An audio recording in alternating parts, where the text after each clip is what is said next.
खऱ्या प्रकरणामध्ये पहिल्या दिवसापासूनची माझी भूमिका ठाम आणि स्पष्टपणाची होती.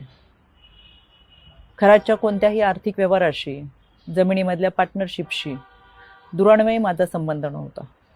मी कधी कोणत्या महिलेला खरातकडे घेऊन गेले नाही. ना माझा आक्षेपार्ह फोटो व्हिडिओ होता. पण तरीसुद्धा गेले 1.5-2 महिने अतिशय अश्लील अश्लाघ्य भाषेमध्ये विधानं करत, कोणताही पुरावा नसताना माझ्यावर माझ्या कुटुंबियांवरती केलेले आरोप हे अतिशय वेदनादायक होते. आणि म्हणून आता ही माझी लढाई कायद्याच्या चौकटीतून आहे.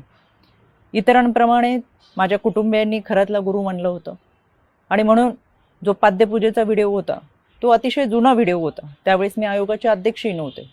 पण तरीसुद्धा खरात प्रकरणाचा तपास हा पारदर्शकपणे व्हावा यासाठी मी राज्य महिला आयोगाच्या अध्यक्षपदाचा आणि प्रदेशाध्यक्षपदाच्या अशा दोन्ही पदांचा राजीनामा दिला. तरीसुद्धा ज्या पद्धतीची चिखलफेक झाली, एआयचा वापर करून ज्या पद्धतीचे व्हिडिओ बनवले गेले आणि सातत्याने बदनाम करण्याचं षडयंत्र जे रचलं गेलं, त्याच्यासाठीची ही लढाई कायद्याच्या चौकटीतून.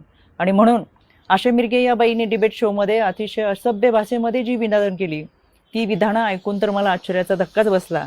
आणि म्हणून मी 4 एप्रिलला पहिली नोटीस ही आशा मिरगेला पाठवली होती. कायद्यापासून पळ काढताना स्वतःचा बचाव करण्यासाठी या बाईने ही नोटीस स्वीकारली नाही, म्हणून पोस्ट ऑफिसच्या माध्यमातून 2दा ही नोटीस परत घरी पाठवली. एकूण 3 वेळा नोटीस पाठवली गेली, पण ही नोटीस या बाईने स्वीकारली नाही. अनक्लेम म्हणून ही नोटीस परत आली आणि म्हणून मला माझगाव कोर्टातून फौजदारी फिर्याद दाखल करावी लागली. माननीय न्यायालयाने याची दखल घेऊन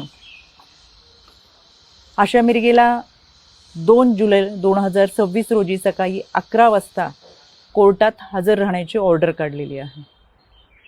त्यावेळेस मी देखील हजर असेलच, कारण की हा लढा आता स्त्रीत्वाच्या सन्मानाचा आहे. यामध्ये आशा मिरगेप्रमाणेच इतर काही महिलांनी देखील कोणताही पुरावा नसताना अतिशय बेताल विधानं केली, सातत्याने बदनाम करण्याचा प्रयत्न केला, आरोप केले. कोणताही पुरावा त्या सादर करू शकला नाही. त्या सगळ्यांना 2 दिवसापूर्वी दिल्ली हायकोर्टातून नोटिसा पाठवलेल्या आहे. दिल्ली हायकोर्टात सुद्धा मी उपस्थित राहणार आहे. हा लढा स्त्रीत्वाच्या सन्मानाचा. इथून पुढे कोणत्याही महिलेच्या चारित्र्यावरती शिंतोडे उडवले जाऊ नयेत यासाठी हा लढा आहे. आणि म्हणून खऱ्या अर्थानं हा महाराष्ट्र छत्रपती शिवरायांच्या विचारांचा महाराष्ट्र, जिजाऊ सावित्री अहिल्या रमाई भीमाईचा महाराष्ट्र. संपूर्ण वस्त्रात असलेल्या स्त्रीला विवस्त्र करण्याचा प्रयत्न या विकृत मनोवृत्तीच्या लोकांनी केला आणि म्हणून या विकृतीच्या विरोधातला माझा लढा आहे. ही लढाई मी निश्चितपणाने लढेल. पहिल्या दिवसापासून जे सांगत आले ते आजही सांगते. सत्य प्रखरतेने तुमच्या समोर आहे. कोणताही पुरावा नाही, कोणतंही दुष्कृत्य गैरकृत्य कधीही केलेलं नाही.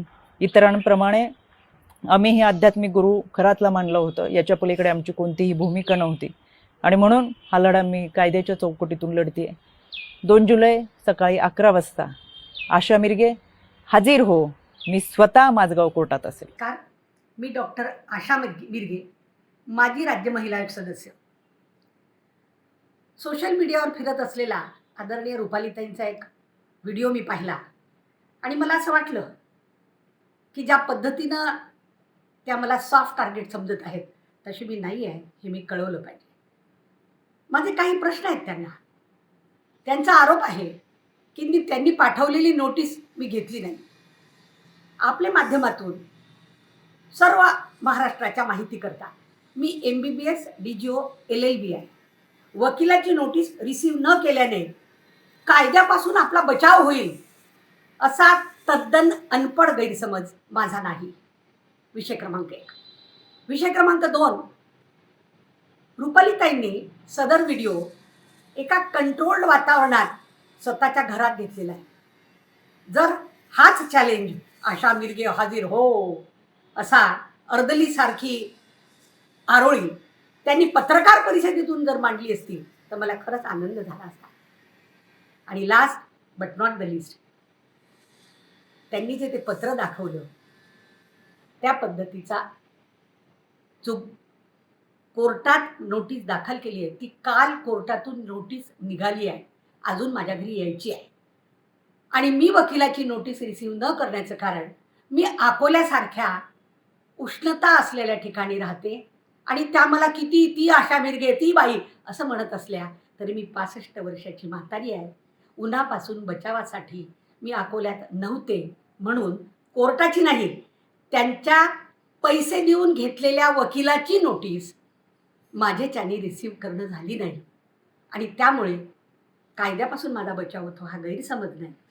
मोर ओव्हर मी खरंच त्यांना धन्यवाद देते की त्यांनी हे प्रकरण आता न्यायव्यवस्थेसमोर आणलं. ज्या सिस्टमनी, कारण हा जो आजचा यांचा कॉन्फिडन्स आहे हा यांना सिस्टमनी अभय दिलेला आहे याचा कॉन्फिडन्स आहे. इतकी साधी गोष्ट माझ्यासारख्या या क्षेत्रात काम करणाऱ्या महिलेला कळतं. पण न्यायव्यवस्थेवर मात्र माझा विश्वास आहे. न्यायव्यवस्थेसमोर मी काय बोलले, त्यातलं काय खरं होतं, ते मी कुठल्या फोटोजमुळे बोलले, पब्लिक डोमेनमध्ये त्यांचे काय फोटो होते, हे सगळं आपल्याला कळेल. शिवाय त्या म्हणतात न्याय चांगला लागावा म्हणून मी राजीनामा दिला. सर्व महाराष्ट्राने तेव्हा पाहिलं, राजीनामा दिला नाही. आदरणीय मुख्यमंत्र्यांनी राजीनामा मागितला. आदरणीय सुनेत्राताईंनी, उपमुख्यमंत्र्यांनी पक्षाच्या प्रदेशाध्यक्षपदाचा राजीनामा मागितला. असो, कोर्टात भेटूच. धन्यवाद. तुमची car, electric panel, data server आगीपासून सुरक्षित आहे का? नाही? मग आजच बसवा F protect temperature activated fire suppression device. यामध्ये आहे eco friendly non toxic pressurised liquid जे आग लागल्यास क्षणार्धात ऍक्टिव्हेट होऊन आगीवरती मिळवते नियंत्रण. बसवण्यास अतिशय सोपे आणि सुटसुटीत टेकालिपचे एक दर्जेदार उत्पादन एफ प्रोटेक्ट.